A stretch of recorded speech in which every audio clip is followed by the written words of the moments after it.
iOS class 12 TMA physical education and योग 373 का solve TMA English medium का है। आप मुझसे फ्री ऑफ कॉस्ट ये PDF ले सकते हैं और इसका जो है हैंड रिटन है।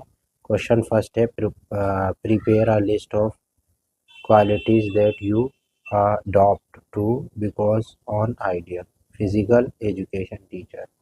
इसका आंसर यहाँ पे लिखा हुआ है, आप देख के लिख सकते हैं। दूसरा, explain how the out unity is the possible through the sport. इसका जवाब लिखो। ठीक है, ये सारा इसका जवाब है आंसर। तीसरा क्वेश्चन है, इसका एक है, prepare a list of affecting of the quality of life. ये इसका जवाब है। ठीक है, चौथा है ये, Strange is the complete group of the exercise analysis this fact। ये इसका जवाब है।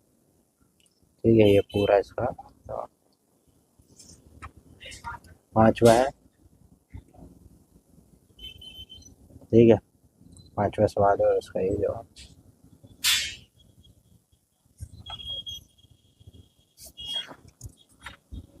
अभी छठा क्वेश्चन है। छठा question, right the perceptions of this given block. इसका जवाब आप देख सकते हैं, सारा इसका ही जवाब है।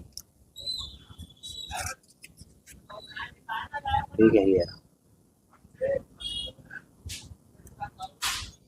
ठीक है, तो ये सारा इसका जवाब है और इस तरह से आपका असाइनमेंट जो है मुकम्मल हो गया है।